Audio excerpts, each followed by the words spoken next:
This Week in Virology, the podcast about viruses, the kind that make you sick.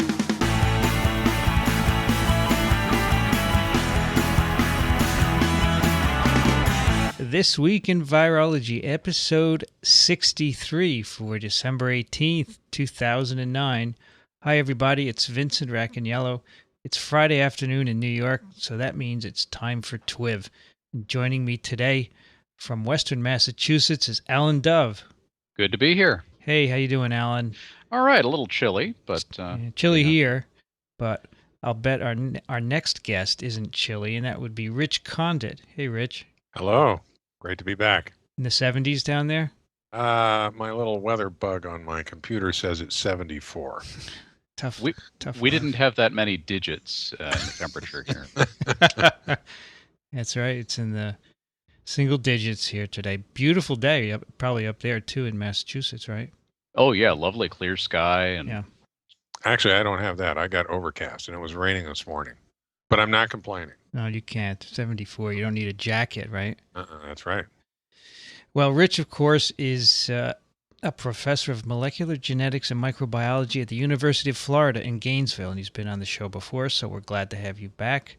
And it is the three of us, because Dick is AWOL. Dick Despommier was supposed to be here.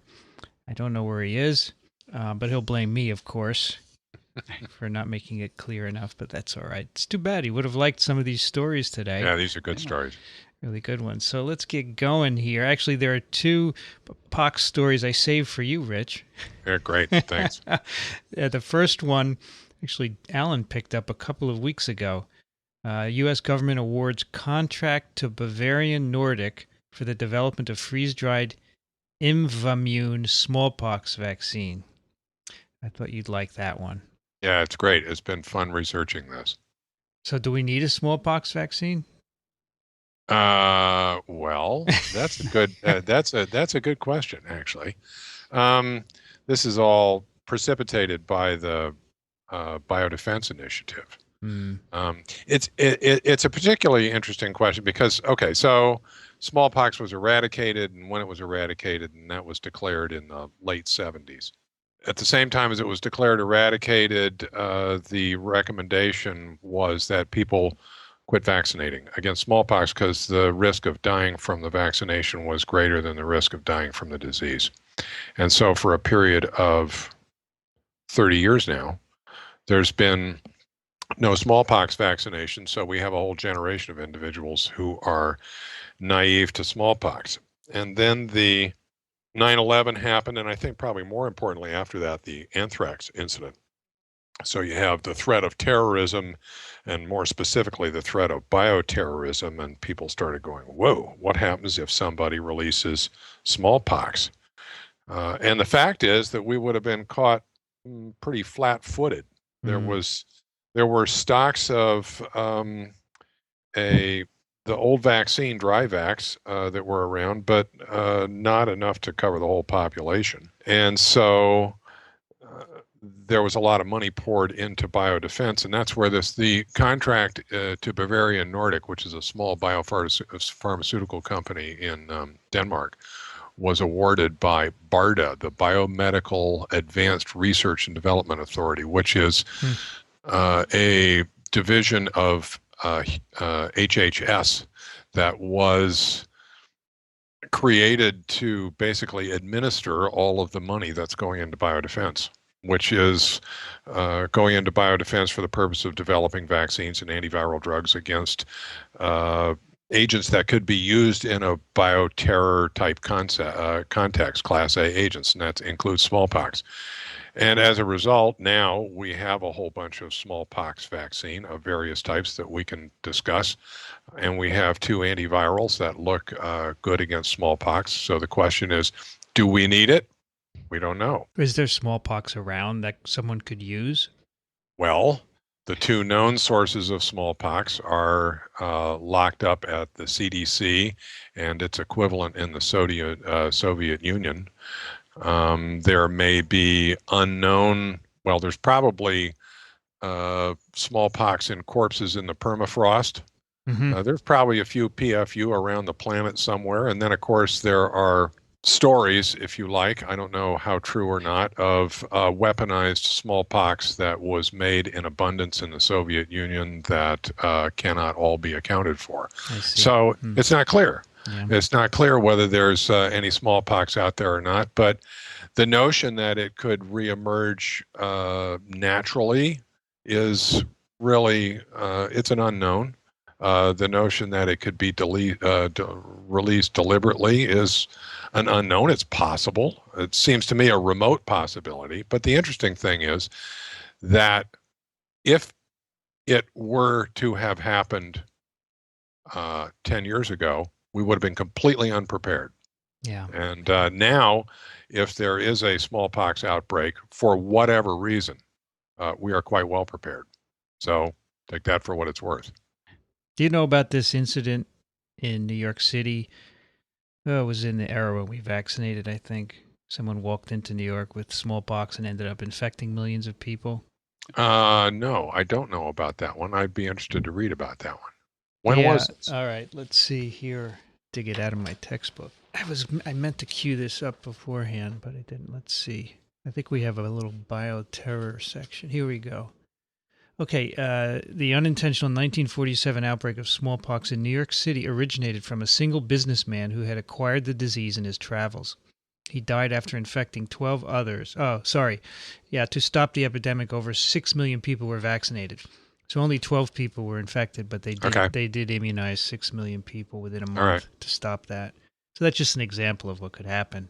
Yeah. But that's 1947 when people were being immunized, right? Well, and smallpox was still endemic in several countries in the world, so you could travel to a bunch of different areas and potentially bring back smallpox. Right. So now we're not immunizing, and there hasn't been a naturally occurring case of smallpox in over 30 years. So yeah, so this is one disease, the only disease that's been eradicated. Right. So, and it's a serious one, and we stopped immunizing. So those are all the contributing factors to this notion of being prepared.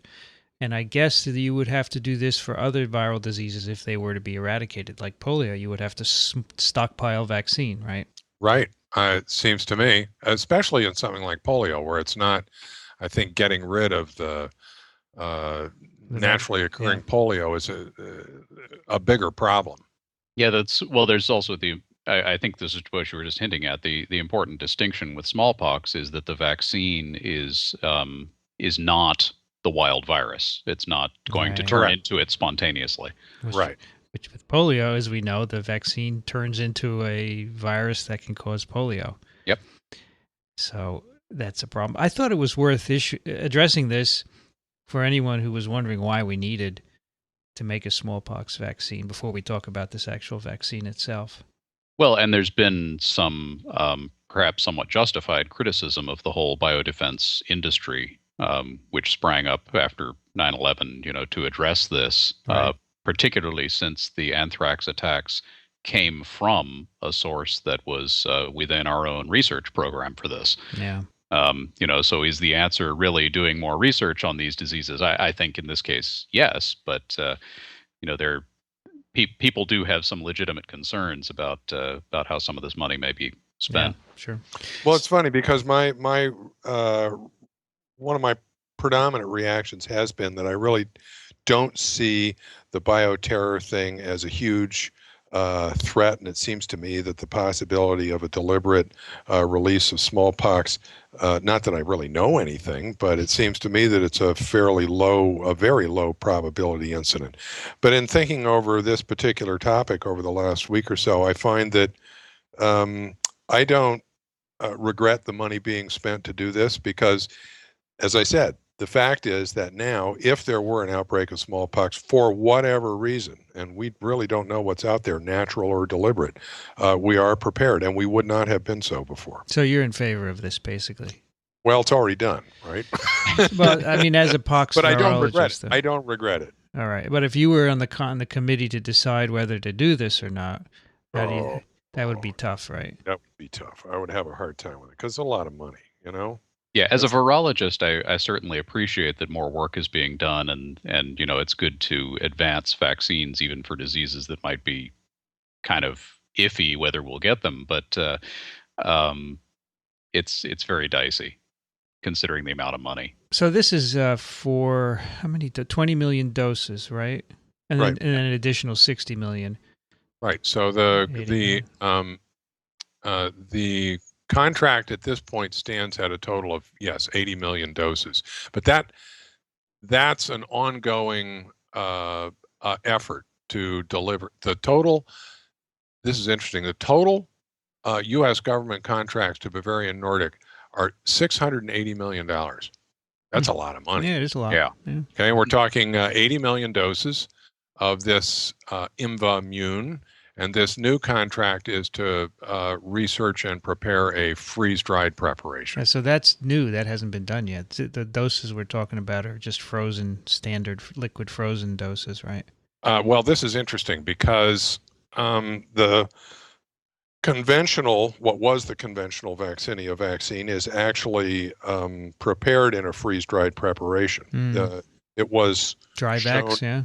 Dryvax. It was shown in the early 1900s that you could lyophilize the liquid preparations of the virus vaccine, and it was stable over long periods of time. And that was really important in the eradication campaign, because if it's reconstituted by adding some sort of diluent at the bedside and then administered, but otherwise stored and transported in a freeze-dried form, that means you don't need a cold chain. And in particular, in carrying out immunization campaigns in the tropics and fairly wild regions where refrigeration is a problem, that was really important in successful eradication of the disease. And so I was surprised when I read this thing that you found, that Bavarian Nordic was researching a liquid preparation of the vaccine. And then I found this clinical trial that looks like the clinical trial that's probably part of what's being funded by this contract, where what they're doing is comparing the liquid preparation that Bavarian Nordic makes with a freeze-dried preparation. And embedded in the information in the bottom of this clinical trial, it says that following the events of September 11th, Division of Microbial NIAID contracted for development of Imvamune. Initially, a lyophilized formulation was manufactured, and Bavarian Nordic has been in this business since 1999. They've been making this stuff, which was quite prescient of them. And they were making a lyophilized formulation, which could be reconstituted at the bedside. Then it says, due in part to the potential requirement for mass vaccinations coupled with the increased manufacturing time and other constraints associated with lyophilization, it was decided to transition to a liquid product formulation. So BARDA was in a hurry, okay? And they didn't want to mess around with lyophilization, so they went with the liquid formulation. And then they say, so they did a bunch of clinical trials with that stuff. And now, because they want to put away a whole bunch of doses for indefinite storage, they want to go back to lyophilization, but they got to go through all the clinical trials in that. Sure. Okay. So. And they're going to look at antibody responses in this clinical trial, obviously. Yeah. There's no challenge. There's no right, because obviously there's no smallpox out there. So right. I had never heard of this company. Do you know it? Do you know any of the principals? No, I know of them only through this sort of stuff, and I have no idea why they started manufacturing the liquid first. Liquid. Well, no, my presumption is they started manufacturing the lyophilized stuff first. But of course, the liquid is a step on the way to the lyophilized product. And when BARDA stepped in, it looks to me as if they said, let's forget the lyophilization. We're in a hurry here. Let's do the clinical trials on the liquid stuff. And now they want to go back and do the lyophilized. The lyophilized has a lot of advantages, as you said. But by the way, we should probably define lyophilized for some people who might not know. Right. So that's a way of what you do is freeze something and then stick it under a vacuum, and the water in whatever is frozen goes directly to a vapor phase and is removed. And it's a good way of so you wind up with a dried preparation that was dried from a frozen state without being liquid. And it's a very good way of preserving biological samples. You get freeze-dried coffee in the store, right? It's prepared the same way. Or if you go camping and backpacking, you get freeze-dried foods, and you can just reconstitute them by adding water or an appropriate diluent. I'm waiting for Alan to make a joke. I was just trying to think of something about the appropriate diluent that would be used. So what's cool here is that not every virus can be lyophilized and recover infectivity when you add water. Right. Smallpox is one of the few, and that's great. Right.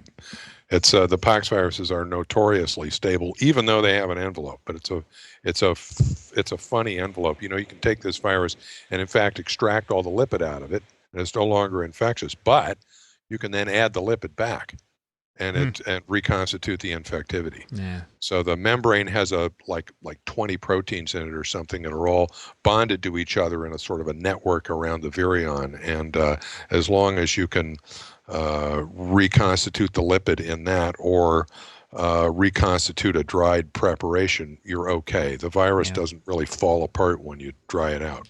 So as of today, how many doses of smallpox vaccine do we have in the U.S.? Do you have any sense? I should, but I don't have it right with me because okay,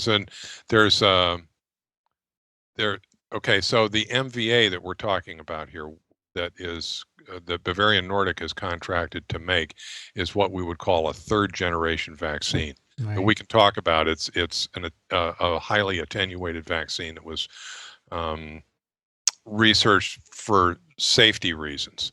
The first generation vaccine would be the Dryvax, the old stuff that was made. And then there's ACAM 2000, which is a more modern version of Dryvax. It was plaque purified out of Dryvax and passaged a couple of times and characterized and grown up in cell culture. And there are millions of doses of that stuff frozen away. And I don't know the exact numbers, but I think it's millions. That's it's good. Millions. Yes, enough so that right now, currently, I think basically we have any sort of emergency covered, right. Just with ACAM 2000. But the issue there is that there are side effects with the smallpox vaccine, and they are still potentially a problem with ACAM 2000, and that's why they're researching the third generation vaccine, which is MVA. Right. So we talked a lot about vaccines on TWiV 26, which is when you were on, and if people want to learn more about this, you can go back to that.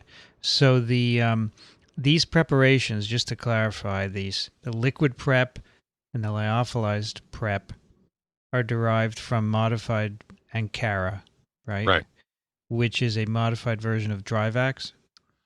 Well, no, it's not a modified version of Dryvax. It was just an alternate vaccine. I've got some history on it here. This is interesting. So modified Vaccinia Ankara, MVA, is an attenuated strain of Vaccinia developed for use. It originates from Ankara. Let me see. Originates from Vaccinia virus Ankara, a virus strain propagated by scarification through donkey passages at the Turkish Vaccine Institute in Ankara, Turkey. And it was imported into Germany at an institute in Munich in 1953 and established there as a preparation grown on eggs that was then called CVA, and researched there, and ultimately serially passaged. So it's not Dryvax because it was a completely different origin. And then it was passaged on chick embryo fibroblasts 570 some odd times, at least 516 times, which is a common way of attenuating viruses. And from 1968 on was used in Germany in their smallpox vaccination routine and safely used in more than 100,000 humans without documentation of any complications. So one of the reasons that this is attractive is that it's not only attenuated, but actually has a history in humans. Yeah. It's not in a situation where smallpox was endemic, so they don't really know how effective it was, but there is a track record of safety. It's been sequenced, and it's missing about 15% of the normal vaccinia virus genome, including a lot of genes associated with counteracting the host immune response, which is probably why it's so attenuated. So it does not grow in human cells in culture. It can't make a new virus, and it doesn't actually grow in people. In fact, it has to be administered differently. Ordinarily, the smallpox vaccine is administered by scarification, where you scratch the skin. This is administered either subcutaneously or by injection and does nothing. And the clinical trials so far, they've tested it in patients that are likely to be a problem with the normal vaccine. For example, people with HIV or people with atopic dermatitis, where either because of immune compromise or because of skin problems, you could have side effects from the normal vaccine, and it appears safe in those individuals. So this is a very appropriate route to go to make a vaccine, and it's much safer than the product that's already out there. And apparently, for all we know, as you say, you can't do a smallpox challenge now, but from the animal studies that have been done and from the studies of looking at the immune response in humans, seems to be just as effective as the normal vaccine. Oh, this clinical trial is enrolling soon. They want 240 people. Ages 18 to 37, 5 U.S. sites, and it'll be over in June 2010. So if you want to join it, go to clinicaltrials.gov. We'll put the link in the show notes. Not yet open for recruitment, but soon coming to a mall near you. Not really. I would, but I'm not eligible. You're not 18 to 37? No, and also I was vaccinated against smallpox. Yeah, I was as well, and probably Rich was. In fact, I guess that's probably why they set the 37 as a top good age point. limit. Yeah, sorry, go ahead. I've been vaccinated about a half dozen times. Wow. Wait, because you work with Vaccinia? Yeah, right. Well, of course, I was vaccinated. I remember my vaccination before I went to kindergarten. It was required. Sure. And then in 1963, my family traveled to Europe, and even at that time, you had to have your immunization card with you, and we had to be vaccinated again. And then when I started working on poxviruses, Cool. The next story is also a poxvirus story, and this is something I stumbled on and had never heard of. Red squirrels in the UK threatened by a poxvirus. And probably you hadn't heard about this, Rich, right? Actually, I had. You had? Yeah, there was a talk on this at a POX meeting a couple of years ago that was actually quite an not only informative, but a very entertaining talk. So give us the lowdown on this.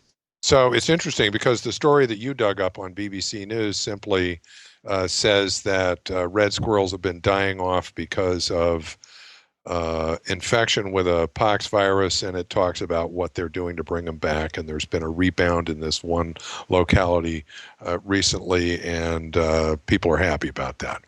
But these squirrels have a bigger problem, right? Yeah. Well, the interesting thing is the backstory on this is that the problem is gray squirrels. And these are squirrels from North America that it turns out were first imported. Let me see here. I got an article on this, and I lost sometime it. in the 1800s. Yes, like 1897 were the first squirrels that were imported into the UK. We got them back for starlings. Exactly. Why did they? Is this accidental importation? Well, I don't know. I don't know how they got there. In a barrel of nuts or what. That's an adorable image, I have to tell you. In a barrel of nuts. So yes, 1876. So this has been going on for a long time. Yeah. And It has been noticed epidemiologically that the gray squirrels compete with the indigenous red squirrels. So where there are gray squirrels, the red squirrels decline. And one of the interesting things is that it was noticed that a lot of the gray squirrels in some areas, virtually all of them, are seropositive for this same squirrel pox that's killing the red squirrels. And one of the things that was noticed is that in areas where the gray squirrels have squirrel pox, the red squirrels are disappearing at a rate that's 20 times faster than in areas where the gray squirrels don't have squirrel pox. So the implication of that epidemiologically is that the gray squirrels are a reservoir for this pox virus that's killing the red squirrels. And the gray squirrels are fine. They don't get sick. And the gray squirrels are fine. And in fact, that hypothesis has been tested. I found a paper where some individual took the agent, squirrel pox, and took both red squirrels and gray squirrels and infected them in the laboratory, and the gray squirrels just shrugged it right off, had no clinical symptoms or anything, and the red squirrels all got a nasty squirrel pox disease, and most of them died. And interestingly, if I read this correctly, most of the red squirrels around are seronegative for the virus, and the implication of that is that when they get infected, they die. You can occasionally find a red squirrel that is seropositive who survived the infection. And in this experiment, one of something like 7 squirrels actually recovered from the infection, but it has a very high lethality in the red squirrels. This is exactly analogous to the myxoma story. In Australia? Yes, where the South American rabbit is the natural host for the virus, and it is a very benign or inapparent disease in that rabbit, but if it goes into the European rabbit, it kills them. Right. And it's a classic example of what we've talked about several times before on this show, of virus equilibrium. It establishes an equilibrium with one host and then jumps to another host that hasn't seen it very much and kills them. And if there were an Edward Jenner squirrel, he would see that to save the red ones, he had to inoculate them with material from the gray. No, that doesn't. No, that's not going to work. He's going to have to find another pox virus. So how does this kill the red squirrels? Do we know? Well, they get a disease that basically looks like smallpox. I see. And so they get a blistering disease. It's like most pox diseases. That's an exanthemus disease, which means that they just get all these pussy blisters all over them. You die of smallpox ultimately just from septic shock. Your system's completely overwhelmed because you got this infection going on in all of your organs all over the place, and you just can't deal with it anymore. You leave homeostasis. And I presume this is squirrel specific. It doesn't spread to other animals or not even humans, right? So far, my understanding is that it's squirrel specific. And the virus there's been big chunks of the genome sequenced from this virus, and it's relative to all the other pox viruses kind of out there by itself. Apparently, the original images of it in the electron microscope made people think it's a parapox virus, which looks a little different than other pox viruses and is sort of a branch out there on its own. But as it turns out, when you do the sequence, in fact, it's not a parapox virus, it's not an orthopox virus, it's its own genus. It's out there by itself. So it's not, are there pox viruses in other rodents that might be close to it? Or has anybody looked closely? But rodents are a very common source of a lot of the pox viruses around, but this one is not close to any of the ones that commonly affect rodents that I know of. So the article I picked up says a successful breeding season has helped rejuvenate the blighted population of red squirrels. So why is that? Why are they coming back? I don't know, but certainly the history of this sort of thing, if you look at the myxoma story in Australia, is that over time you generate animals that are more resistant and virus that is more attenuated, so that you establish a new equilibrium situation. Whether that's what's happening in this case or not, I don't know. I mean, this has been going on for decades. So yeah. Whether we're seeing some new trend towards an equilibrium or not, I don't know. But I hope these critters survive, because I got to admit those red squirrels are real cute.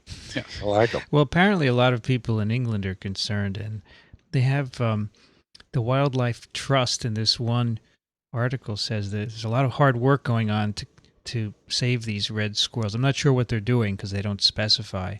Yeah, it's well, I did see some stuff like precautions to try and prevent spread. So if you've got a feeder out in back, you're supposed to wash it now and then. You're supposed to keep the food fresh, because there's a lot of transmission by fomites, right? Where if a gray squirrel visits your feeder, they're likely to leave virus behind, and a red squirrel picks it up. One of the articles I saw said that these squirrels actually, I wouldn't say share, but use the same nests.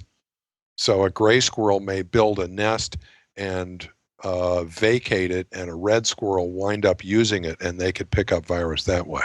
But there are other artificial situations like feeders where humans can try and intervene to reduce the spread. I don't know how effective that. Well, and for our listeners who are in the UK, we should point out that gray squirrels are good eating. Well, I don't know. If I were, this was what the humorous part of this talk was, that the gray squirrel was characterized as this really derelict Yankee squirrel that had invaded the UK and was wiping out these cute little red squirrels. There was even a slide of a gray squirrel sitting there smoking a cigarette with a beer in his hand. You know? So, Rich, is it safe to say that the gray squirrels that we see here probably have this virus in them? They're probably all seropositive. Yeah. Wow. Well, I mean, I would assume that, and this has probably been done, but I haven't looked it up. But I would assume that the seroprevalence of this virus in the gray squirrels in North America is quite high. Yeah. I don't know that for a fact. Maybe somebody will write in and verify it or prove us wrong again. There's been a lot of study of this. I see we have quite a few interesting links here on epidemiology, experimental infection, phylogeny of this virus. I think what turned out to be a cute story is actually very instructive. Yes, absolutely. You have a lot of principles. You can get absolutely. two different hosts, different disease outcomes. Mm-hmm. The invasion of one species into another and carrying disease with it. That's why I thought Dick would really like this and could give us more examples. Because it is now touted as a prime example of a parasite influencing the evolution of a species. Very interesting. Now, the gray squirrel has evolved, we assume, to coexist with the virus. Right. The virus gets a free ride, which is what it wants. It needs a host, and the squirrels are fine. And in my view, that makes a lot of sense in terms of evolution. That's where most virus pathogen interactions wind up going. Right. Towards that sort of equilibrium. It would also be interesting to see, you mentioned that this virus is way out there in the phylogeny. If you trace the phylogeny of poxviruses back and get some kind of approximate date, obviously that's dicey, but if you could date when it split from the rest of the poxviruses versus when gray squirrels and red squirrels' common ancestors split, might be interesting to see. Yeah, that would be interesting. Yes, how long they've been living with this. I mean, I assume they've been living with it a long time because it does take time for this to reach a stasis like this. Right. The problem we have with a lot of human diseases is that we're only looking at them for a short period of time and they're virulent, and we say, viruses are terrible. But in time, if we have time, I don't know how long people are going to be around. Even HIV might evolve to be benign. Yeah. In retrospect, one of the interesting things is that I've been sort of coming to after recently is that the equilibration of myxoma with the European rabbit in Australia happened relatively fast. That's right. That was within a couple of years. And rodents reproduce fast. Yeah, that helps probably.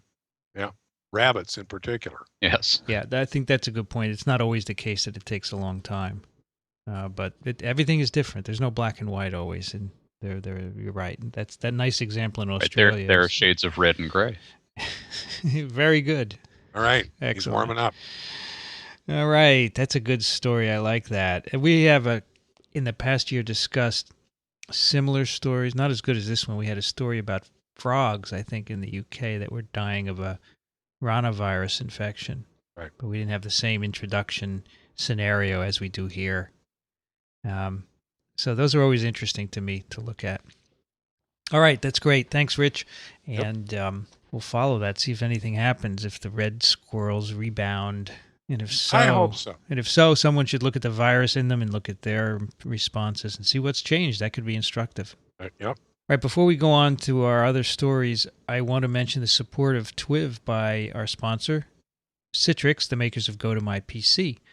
And we are now in the holidays, parties, shopping, time with your family and friends, but some people still have to work. So if you travel a lot during the holidays or you need some time off, you probably have to stay connected to your work, and that means your work computer. I plan to use GoToMyPC to access my computer while I'm visiting others, and I can access any file or program. I don't have to haul my laptop with me or make sure I've copied important documents to a flash drive, which I then leave at the security place in the airport. And in fact, I've seen so many people leave laptops behind. And if you have GoToMyPC, you wouldn't be pulling your hair out. GoToMyPC gives you peace of mind because you can access anything on your computer from anywhere.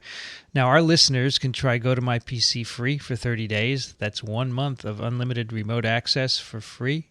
For this special offer, you must visit www.gotomypc.com/podcast. That's gotomypc.com/podcast for a free trial. And we thank Citrix for their support of GoToMyPC.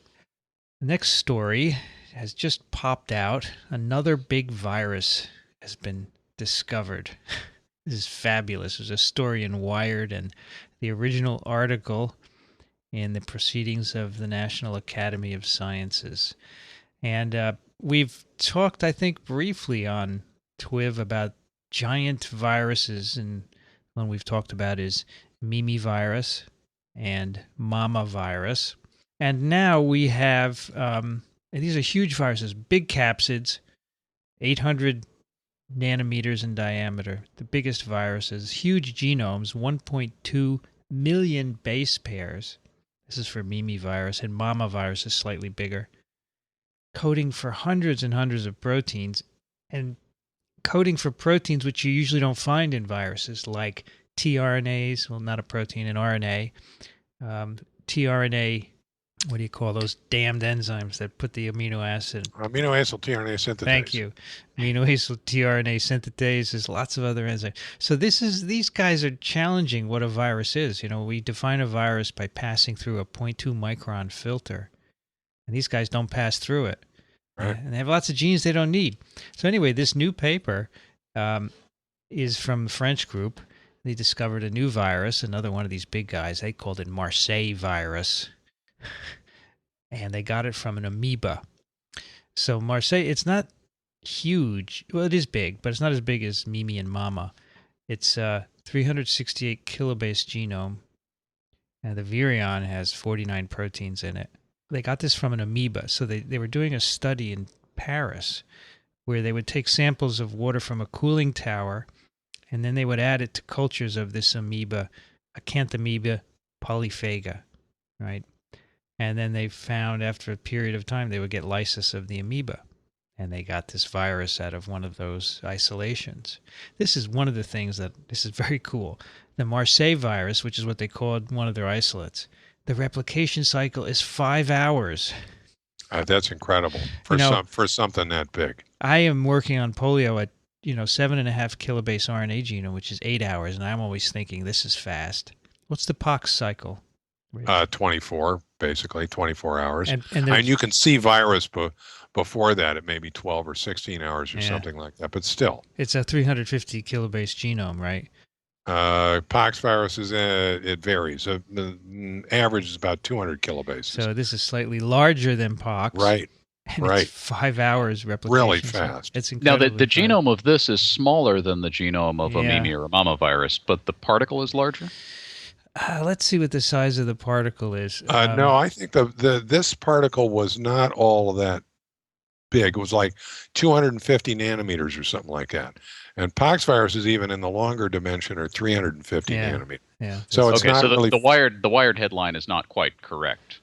Hungry amoebas spawn biggest viruses ever. No.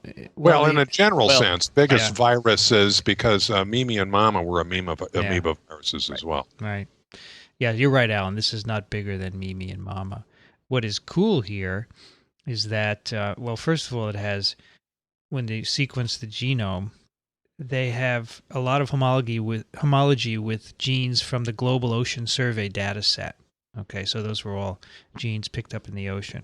And then they have a lot of proteins with no homology to anything that we know about, which is cool. So brand new proteins.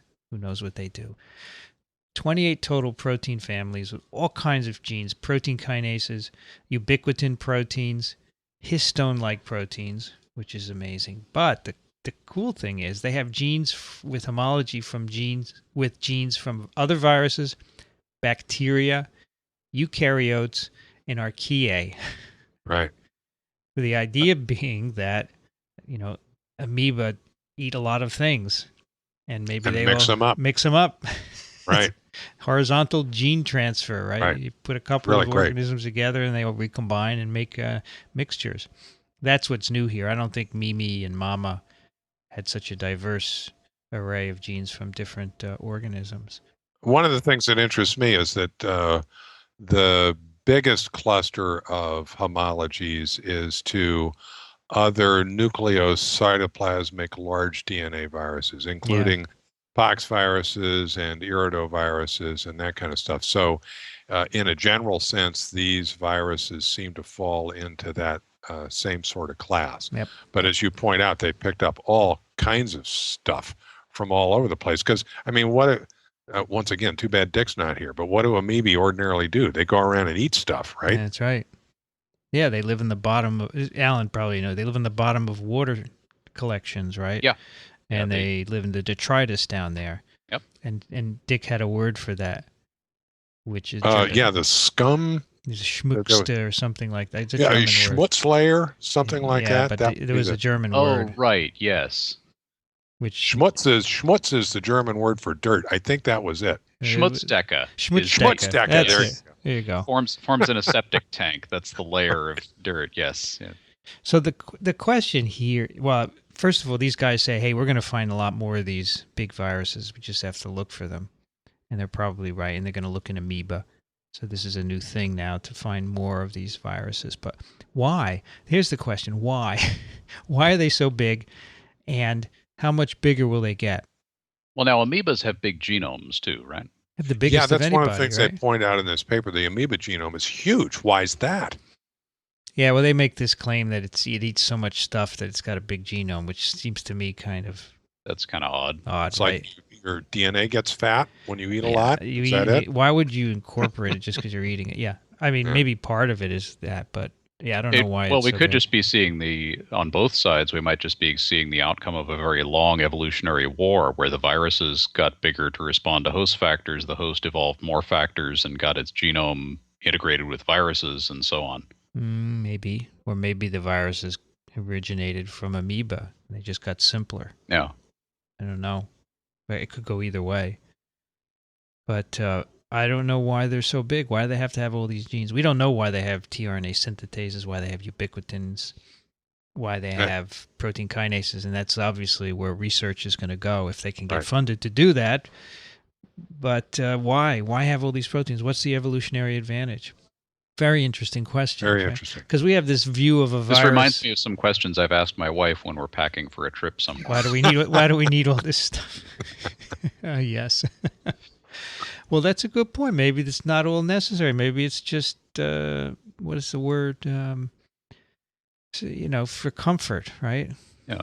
You don't really need it, so we'll see. Security blanket for the virus. Because we have a view of viruses as sort of minimal, right? So the title of this paper ought to be "Built for Comfort, Not for Speed." Huh? But apparently, it's built for speed too. Yeah, well, that's true. 5 Yeah, hours. built for comfort and speed. Then. Yeah. Amazing. The title of this article is great. Giant Marseille Virus highlights the role of amoebae as a melting pot in emergence of chimeric microorganisms. Melting pot virus. Ah, that's a good name.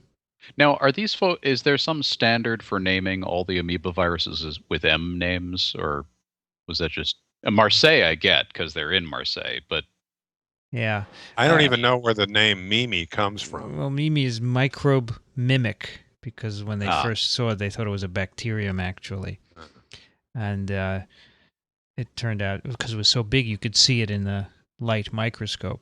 And Mama was just what they said when they saw the bigger one. Yeah, right. Yeah. Maybe So, that's an authorized version of what they said when they saw the bigger one. It's like toll, right? Right. I don't know if everyone knows what toll is from. I'm not sure I do. What is it, Vince? Well, what toll was Nusslein, Volhard, and Weishausen and years ago were making mutants of Drosophila. This is before we understood a lot. They were just making mutants and looking for flies with defects in developmental patterns. And they found one gene which had an amazing effect, which they'd never seen before. And the story is that she and Eric were looking at these flies, and one of them said toll, which is a German expletive. Ah.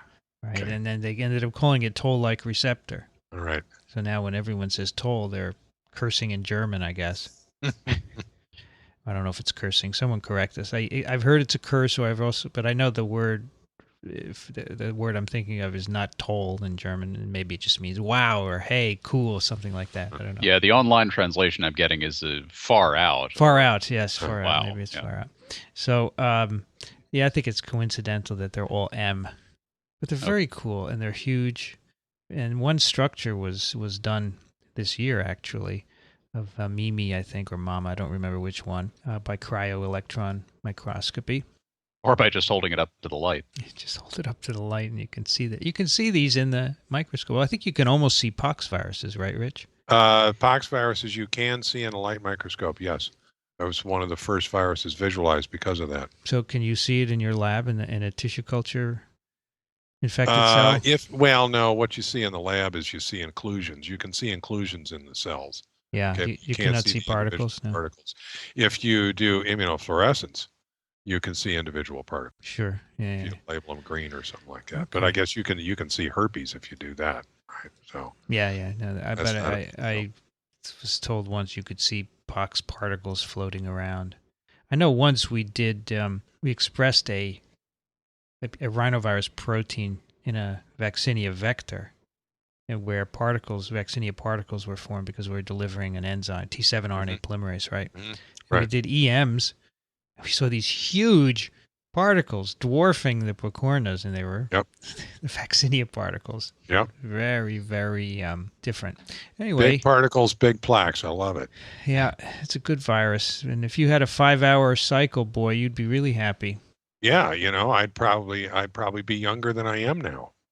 My colleague Dave Figursky here and I were talking about this phage called P1, where you can get plaques in a couple of hours. Right. On a lawn of bacteria. So he said you could do 2 experiments a day if you were really into it. I did my graduate work on T7, and we did exactly that. There was an experiment a day. You'd do an experiment, and you would start an overnight to do the next day's experiment, not knowing what the experiment was going to be, because you had to go home at night and sort of assimilate what you did that day and think up the next experiment. But you better start an overnight or you're going to lose a whole day. Yep. The plaque assays developed in 3 hours at 37 degrees, or if you wanted to leave them overnight, you left them out on the bench. Otherwise, they'd eat the whole plate. That's great. Well, there's something to be said for quick experiments, Absolutely. You end up focusing on that and not having to do other things to fill the time in, like another project entirely, right? You've really got me here with the amoeba genome being so big. I hadn't really assimilated that before. And the notion that maybe that's because they eat a lot of stuff. I mean, in an amoeba, right, when you eat something, there is, I guess, going to be potential for free nucleic acid in the cell at some point, or maybe encapsulated in some vesicle or something. Sure. So, maybe that's not unreasonable. There's an opportunity for exchange with the genome. Sure. Also, the immune system of an amoeba would have to be cellular. Right.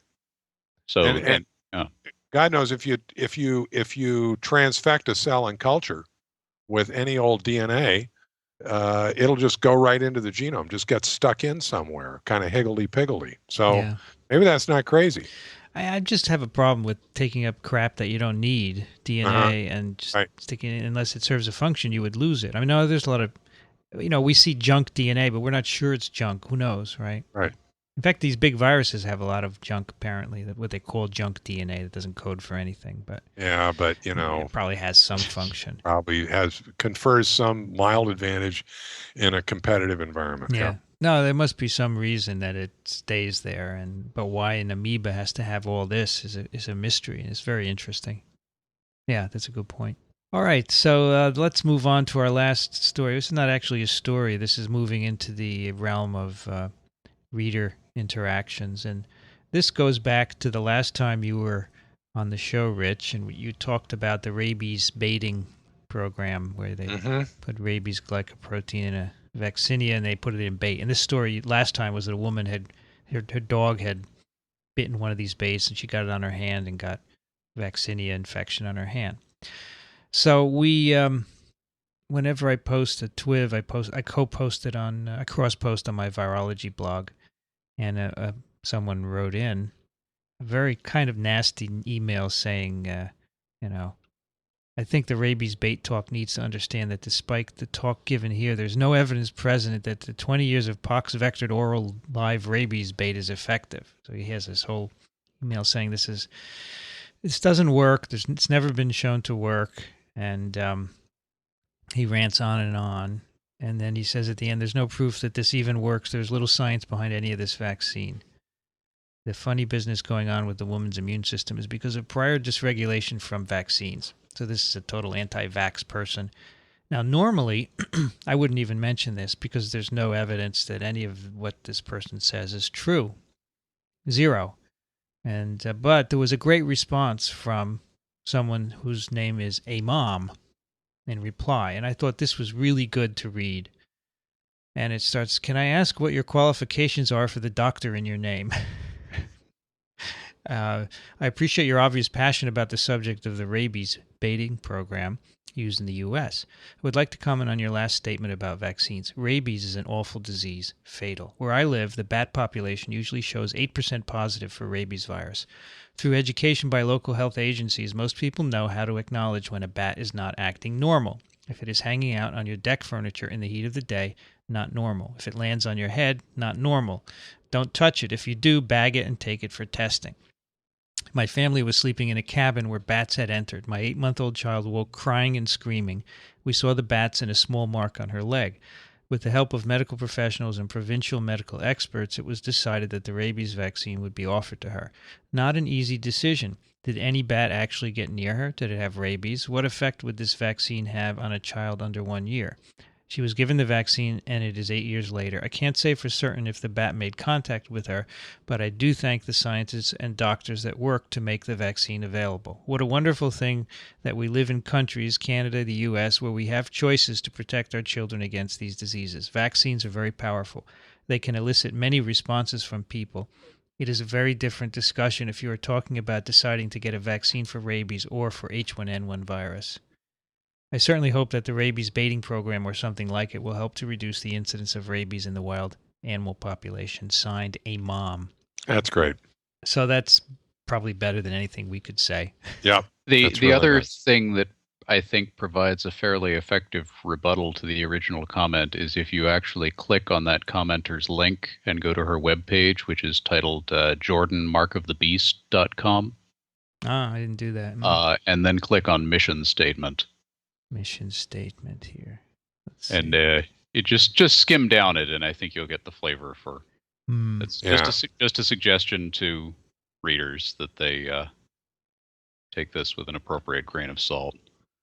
Yeah, the comment did inspire me to go and make sure of the data. And just to summarize, there's very convincing data from both epidemiological and serological surveys and the like, that the baiting program is quite successful. It's actually eliminated rabies from several geographic areas and stopped the spread in others. So it's quite a successful program. Right. And you posted a good link to a review, and we'll put those in the show notes.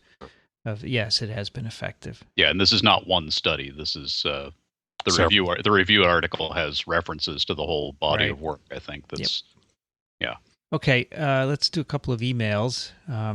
We have one from Arson who writes, "Hey, in your podcast, you repeatedly raise a question if viruses are alive or not." Yeah, we do. I'd like to offer you my perspective on this. I solved the problem by defining life as cyclic chemical reaction. According to this definition, viruses are alive as they undergo cyclic changes in their life cycle. What do you think of this? Any thoughts about defining life as a cyclic chemical reaction? I don't know why it would... That's a little broad even for me. All right. I'm not sure I know what a cyclic chemical reaction is, actually, but it sounds... Would any catalyst qualify as being alive? Yeah, I suppose. Yeah, it would, I mean, right? my car has a part that undergoes a cyclic chemical reaction. Yeah. So that's too broad even for me. I agree. Yeah. Anyway, so the last time you were here, Rich, we talked about this. We decided to post a poll, and I just wanted to go over the results of that poll. Are viruses alive? So I went to survey.com and made a poll, and now for the following possibilities to answer yes, no, they are something in between, or I don't know. So we had 376 responses. 30% so far. I'm going to leave it up and people can go, and I should put it somewhere more prominent. It kind of gets buried in old posts, but 30% yes, 31% no, 32% something in between, and only 7% I don't know. And I just took it in order to see the results, and I am in the minority. Well, you're in the yes category. I'm in the I don't know category. Oh, is that right? Because it depends on what you mean by alive. Okay. Right. And that's where this discussion is focused. It depends. Well, right? That's a good point, because you need to define living, and that's something that people have a lot of trouble with. Right. And Arson, I mean, we just said that we wouldn't sign on to his particular definition, but that is a way that you could define life. Sure. If you wanted to take that broad a stance. And, hey, if viruses are alive, why isn't the catalytic converter in my car alive? Yeah. But the result of the poll is split 3 ways pretty much evenly, right? Yeah. It just shows that everybody's divided. There's no clear answer. We never said there was, of course. Right. I actually have asked this question on exams in sort of first-year microbiology survey courses. Are viruses alive? And you don't grade them on that, do you? What I look for, they can say yes or no. I don't care, as long as they support it with an informed argument. Okay. So that's interesting. Yeah. What I like best is on your comments here under the survey, Eki Wimmer's. Oh, that's great. Why don't you read that? There was a comment submitted by somebody named Teeny, who says, "I wish to quote Professor Eckhard Wimmer, who's a poliovirologist we've spoke of before. It says, quote, when asked whether I believe that viruses are dead or alive, I answer yes." That's it. That's consistent with our poll, right? Yeah, absolutely. It's very good. What I wondered was this is a small sample, obviously, and it's biased because it's people who are interested in viruses. They come to our site. But if this were in Time or Newsweek and we had 100,000 responses, would it be the same or markedly different, do you think? Oh, that's a good question. It depends on which self-selected audience you reach, doesn't it? Right. Yeah. I mean, the general pop, I just wonder how... Actually, you know what would happen? You'd probably get a lot more I don't know. Yeah, exactly. I was just going to say that. You get a bunch of I don't knows. Which might be a euphemism for they don't care, but... yeah. Well, I don't know. If they're taking the poll, they might care. Yeah. At least a little bit. I'd be happy with a whole bunch of I don't knows, because it meant they were interested enough to take the poll and they're honest. Yeah. Okay. Right.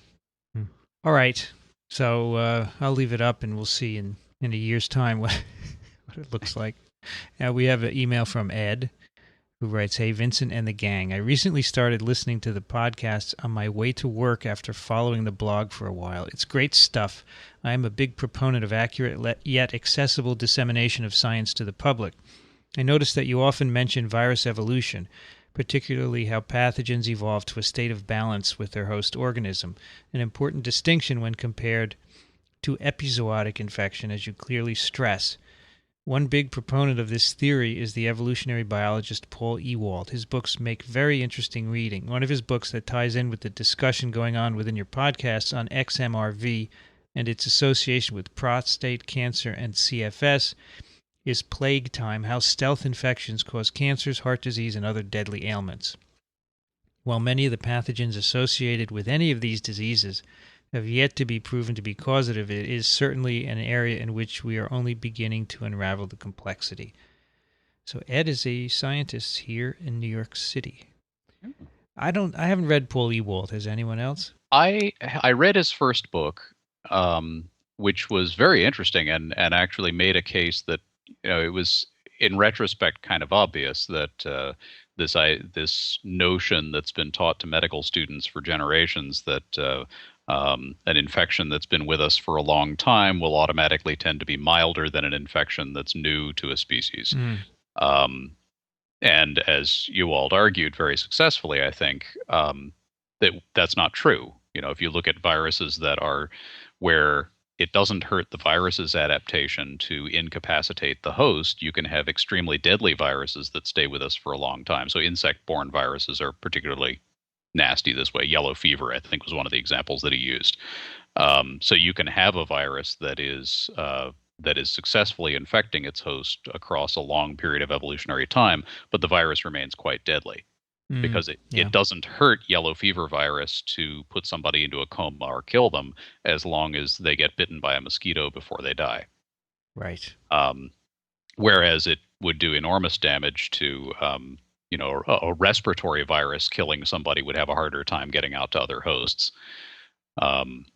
So that I thought was very persuasive. His second book I did not read, but I just, in looking at the thesis of it, I thought, well, this is a lot more speculative, in which he seemed to be going in the direction of, well, viruses or infections are causing all these chronic diseases that we're experiencing.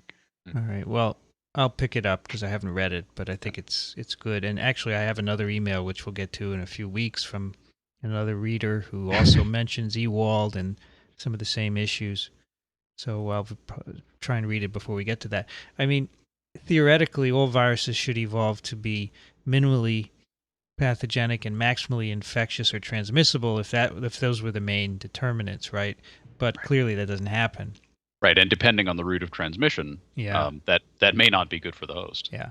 So I'll read that, and then we can have more discussion. But thanks, Ed, for bringing that up. And our listeners might want to check out Ewald's books.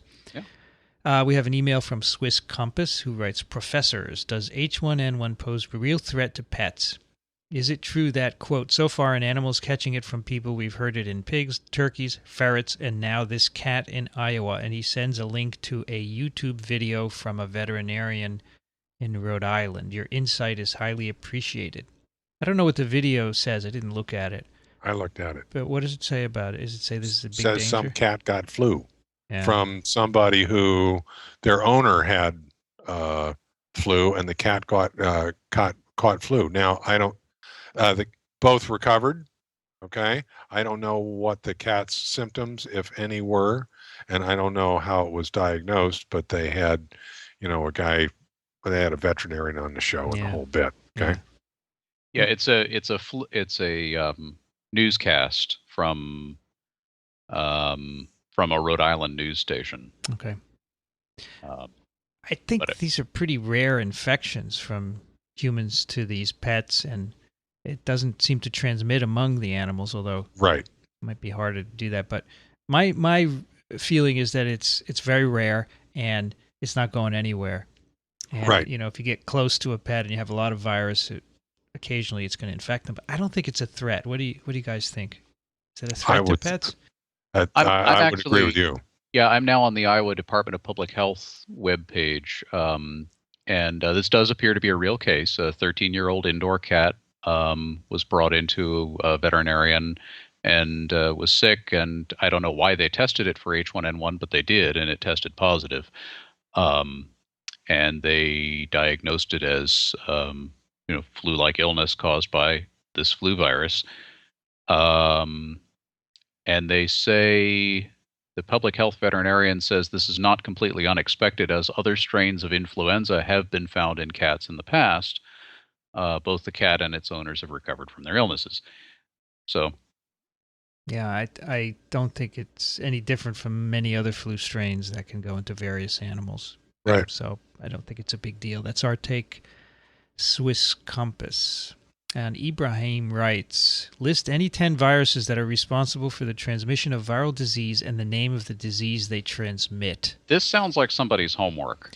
Does sound like a question on an exam. That hadn't occurred to me. That's good. It does. I think we should wait a week or so before posting a link to the answer. Well, this is a month old, so. Oh, okay, we're fine then.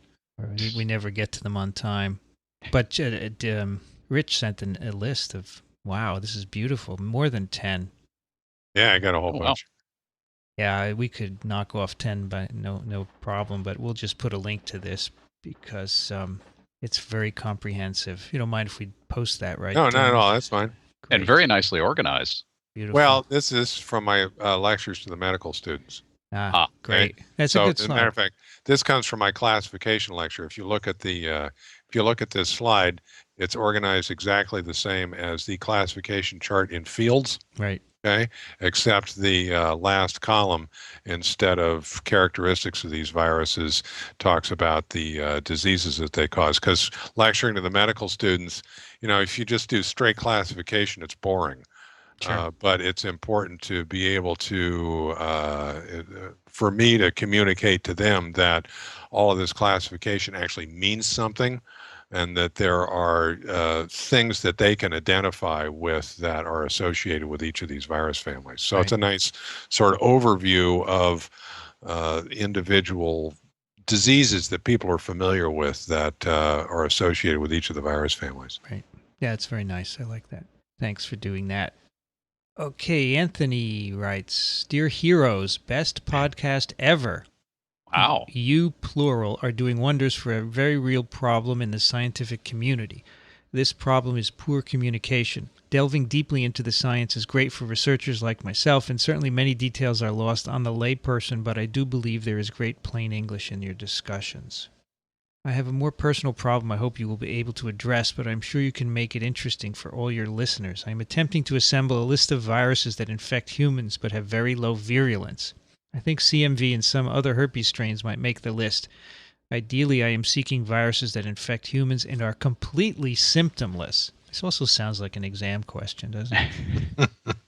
And I wonder if this exists, a completely symptomless virus that infects humans and does not become internalized after binding, i.e. a virus that fuses right at the cell membrane, no endosome, or maybe one that just forms a large pore like a giant gap junction that can pass nucleic acid from virus to cell. HSV is close, right? Because it's enveloped in glycoproteins that fuse and dump the viral capsid into the cell's cytosol, and the symptoms are sometimes mild. Are there viruses that just dump their RNA straight into the cytosol to be translated/reverse transcribed? Well, the paramyxos fuse at the membrane. Measles, mumps virus.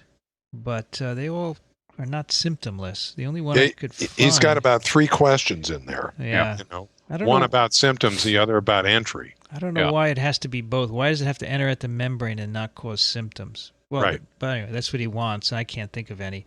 The only example I found was a paramyxovirus called SV5, simian virus 5, which has been found to infect some people, but there are no symptoms, and it infects dogs and other animals, but it doesn't infect many people. I mean, a good virus would be like TWiV, which is this single-stranded circular DNA genome-containing virus, which apparently everyone is seropositive for. This is the Anello virus. Anellovirus, right? Okay. And nobody gets sick from, or as far as we know. But I don't believe we know how that gets into cells. And since it's a DNA virus, it probably needs to put. Well, what do we know about the entry of XMRV? We don't know Nothing, right? anything unless you extrapolate from Right. murine leukemia viruses, and those probably go through endosomal pathways, I think. So And for that So matter, I guess you could say echoviruses are most often symptomless, right? yeah, they are quite often, but not all the time. So I don't know. He says completely symptomless. So I So don't know. I thought about this from mostly from the angle of symptomless, and Mhm. not thinking about his entry thing. And a couple of things occurred to me. First of all, that most of the viruses that we know about them because they cause diseases. It's very hard to get grants for symptomless viruses. Right. But of course, now we're in the age of discovery where we're going out and sequencing everything that's around, and we turn up new stuff. I don't know how Anellovirus was turned up, but maybe that's an example of that. But I could think of a couple of viruses that are at least, well, adeno-associated virus. We've all got that, or a large percentage of people have that. It's a parvovirus, and that doesn't do anything as far as we know. And polyomaviruses, they can cause, as we've discussed in the past, diseases under conditions of immune compromise. But almost everybody's infected with those, and as far as we can tell, they may cause a mild respiratory disease under some circumstances, but mostly it just goes in and hangs out in your kidneys forever. Mm. And let me see, did I have? Those are good ones. Yeah. I didn't have an except, you know. It depends on how you look at this. The herpes simplex virus, most of the people who are infected don't show symptoms. EBV virus, most of the people who are infected don't show symptoms. A few do, okay? And so we know about those because they cause those diseases. But he's raising an important point, because a huge number of virus infections, even from ones that cause diseases in some percentage of the population, don't cause any symptoms. We're under attack all the time, and we don't know it. Yeah. Also, JC, BK, the polyomas, right? Mm-hmm. Right. Only if you're immunosuppressed, you have some issues. Right. Yeah. So if you go beyond the entry issue here that he wants us to restrict to, you get lots of them. Right. He also puts a postscript, but he wants to work with Dick to build a vertical farm. But he wants to know if he should send Dick his resume. But Dick's not here, so I'll ask him. But Dick doesn't build them; he just consults. Duncan writes, "Hi, thanks for a great show. I loved listening to the Q&A with the school kids. My question is related to an episode of Futures in Biotech that I listened to maybe a year ago on HIV. They mentioned work being done to use HIV for gene therapy and how the advantage over using something like adenovirus is that it integrates into the genome so the effects would be permanent. They said then that it was an engineering task now and simply a matter of time until they crack it for HIV. The implications seem enormous for curing aging diseases. Do you know of any progress in this field?" Well, absolutely. I just wrote a blog post a few weeks ago in the use of lentivirus vectors, which is what these are called, to put genes into cells. And in this case, the blog post, they corrected a hematopoietic problem. And it has worked in a couple of patients with a neurological disease. It's a HIV-based vector. And the cool thing about lentivirus vectors is that they will infect non-dividing cells. Right. Stem cells many stem cells are non-dividing, so you can't use traditional retrovirus vectors like Maloney and such because they won't infect non-dividing cells. So that's why they've turned to lentiviral vectors. So they do work, and they're being tried clinically, yes. So absolutely, Duncan, that's it. I like his website name, readitsideways.com. Oh, I hadn't noticed that. That's pretty good. All right, let's do one more, and then that will wrap it up. Charles writes, "Hi. Just spent half an hour trying to sign up for virology or whatever the name is. This is probably my problem and not yours. I'm 84 and have AMD in both eyes, so my magnifying glass and myself don't navigate filling out forms too well." All right, so what he's referring to is you can subscribe to TWiV, so every time I post a new episode, you get an email. It says there's a new episode of TWiV posted, and you have a link. So that's kind of convenient. The problem is when you click the button on the website, it gives you a screen, and you have to put in your email, and then there's a couple of letters that you have to type into a box. You guys know, Oh, right? it's a CAPTCHA. It's a CAPTCHA.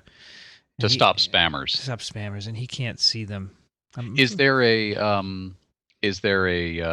little handicapped icon on it where it'll say it to you audibly? No, that's a great idea. So the one I use is made by Google, and they don't have that. But Okay. I'll look into it. Charlie, I will look into subscribing for you so you can get them. I'm sorry about that. Yeah, because this is it's a touching email. I don't care if bots get my emails, but I can understand why other people don't want this to happen. Right. But as far as updates to TWiV, I don't really care if a robot gets updated about viruses.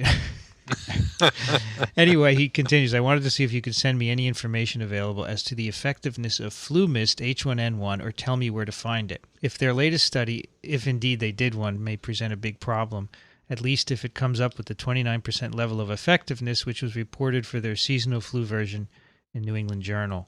All right, so there was a recent New England study comparing Flumist, which is the infectious attenuated vaccine, versus the traditional inactivated one. And they only came up with 29% effectiveness for Flumist compared to inactivated. So I put the link in for that.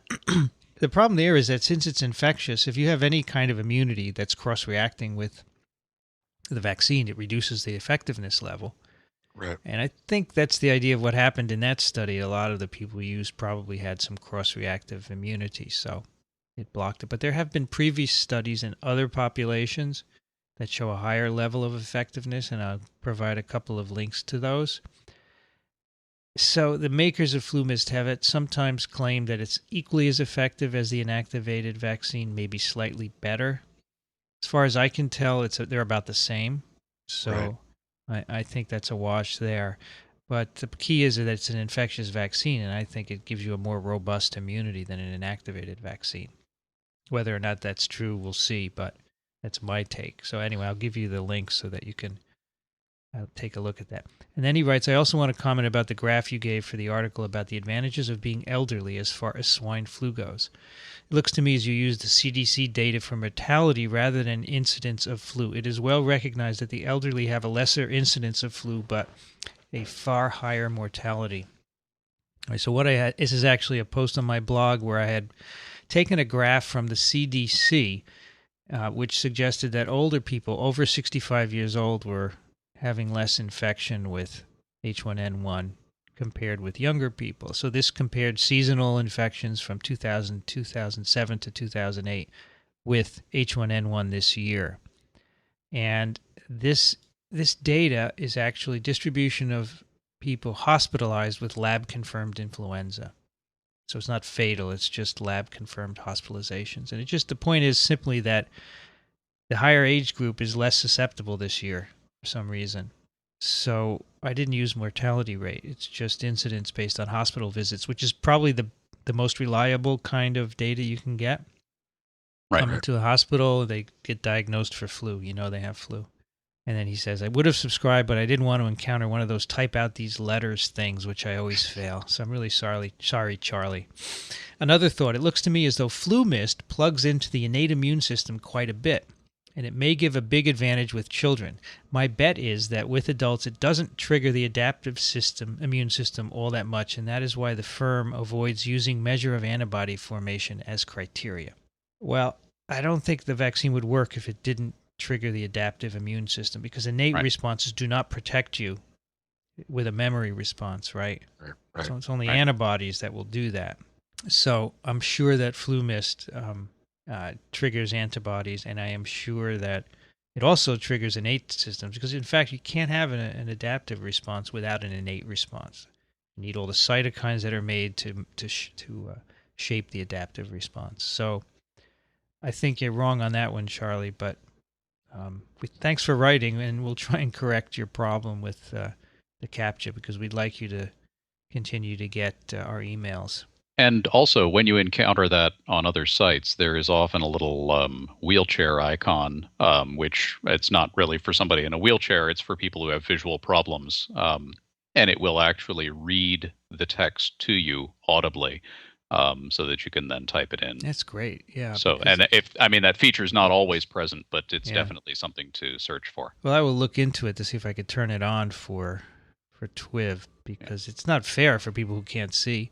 And I fully understand, Charlie. I can hardly see my screen anymore, and I'm much younger than you are. I have to put on special magnifying glasses just to do TWiV episodes and read the screen.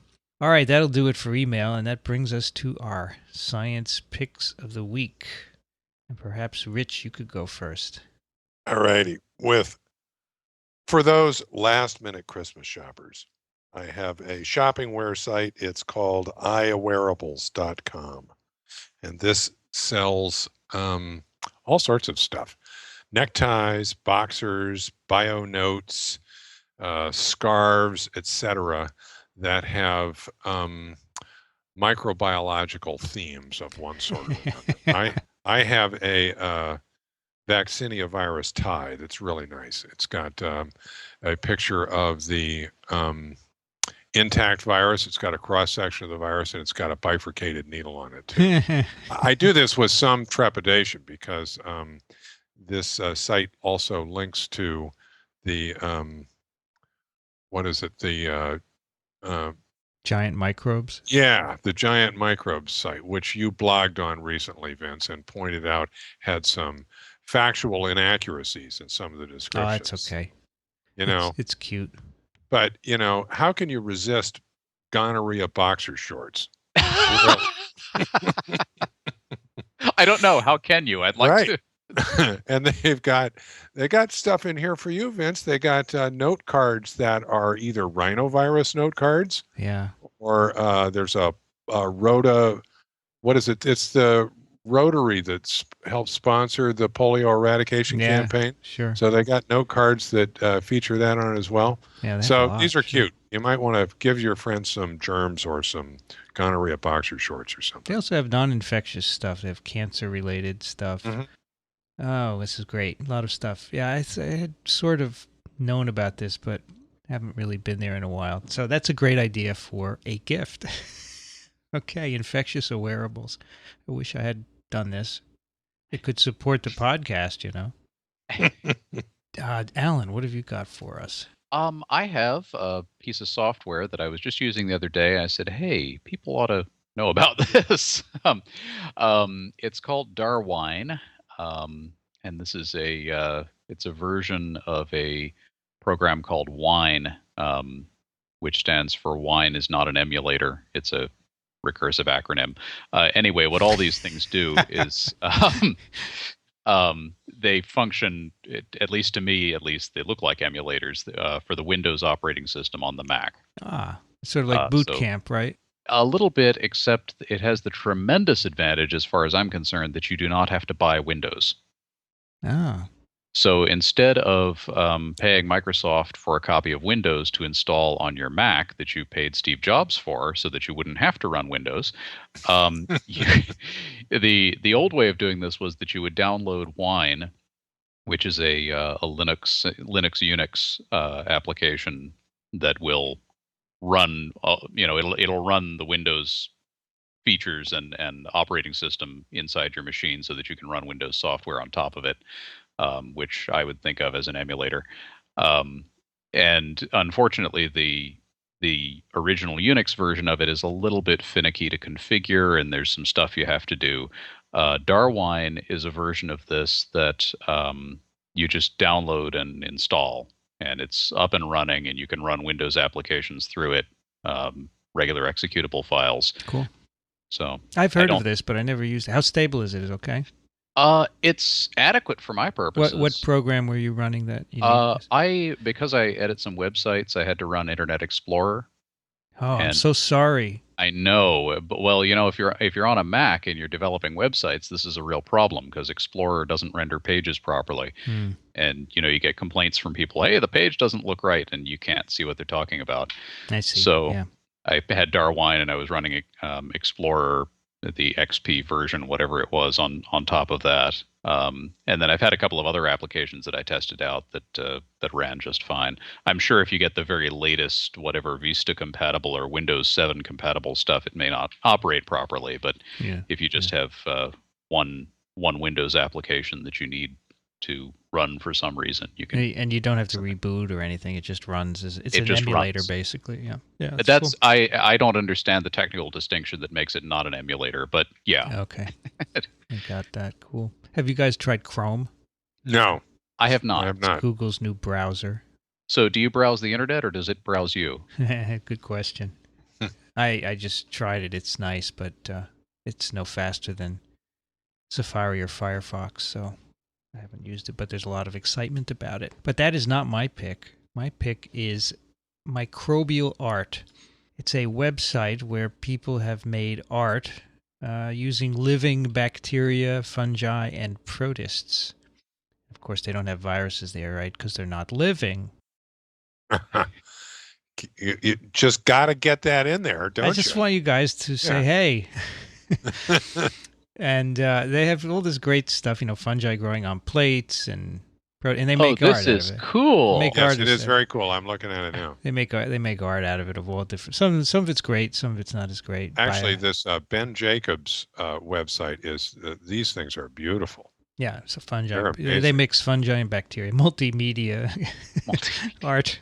Candida bacteria making interesting stuff, and they make faces and designs and modern things. It's beautiful. It's really nice what you can do with microbes. It's just the only regret I have is that you can't do this with viruses. But you could imagine. Well, now wait a minute. With plaques, right? You could do it with plaques. Yeah, you could somehow make the virus. You could put virus on cells so that it would get a nice. We could figure it out. We could do something. Yeah. That would be fun. Anyway, Microbial Art. It's very interesting. Check that out. All right, guys, that'll do it for another TWiV. If you happen to be a new listener, and I know there are always new ones joining us, you can listen to us in several ways. You can go subscribe in iTunes. Of course, it's free. You can go to the Zune Marketplace. We're there as well if you have a Zune. And either way, you get new episodes automatically as soon as we post them. If you don't want to use iTunes or Zune or anything else, you can go to our website, twiv.tv. You can play the episodes right there, or you can download them. And, of course, we have show notes there as well. And if you like us, tell others about it. It's our goal to get everyone to learn more about viruses. And the more people that listen, the more we'll learn. TWiV is part of microbeworld.org, a community made by ASM, the American Society for Microbiology, to help disseminate information about microbes. And you can also find us at sciencepodcasters.org and promednetwork.com, which are websites that have a lot of high-quality science podcasts. And of course, do check out TWiP, This Week in Parasitism, at microbeworld.org/TWiP, which Dick and I have started recently. As always, do send us your questions and comments. You can send them to twiv@twiv.tv. You can just send text. You can send an MP3 file, or you can call up Skype and leave a message to TWiV Podcasts.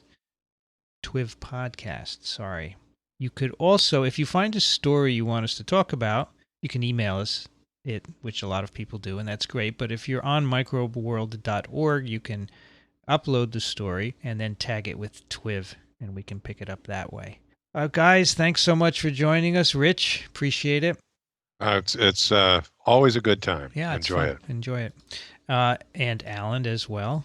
Yes, certainly a pleasure. So Rich's URL is too long to mention here, but we'll have that on the website. You have to get a short vanity website one of these days. But we know that Alan is at dovedocs.com. You been writing anything lately, Alan? I was off for a little while. I'll get back to it shortly. All right. People are dying to read what you have to say. Oh, good. Our next episode, this is the last episode of TWiV for 2009.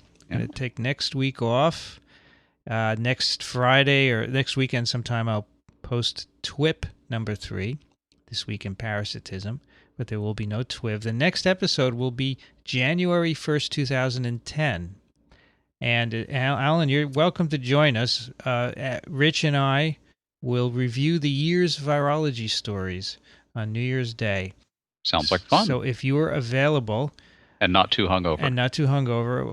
We'll arrange it by email. But Rich and I'm going to be home. Rich will be somewhere out west, right, Rich? Yeah, Oregon. But we'll all have Skype and we can chat about 10 stories. There's a document where you can go list them if you want to join us. So that would be great. I don't think Dick will be around, but the three of us can do that, and that'll be fun.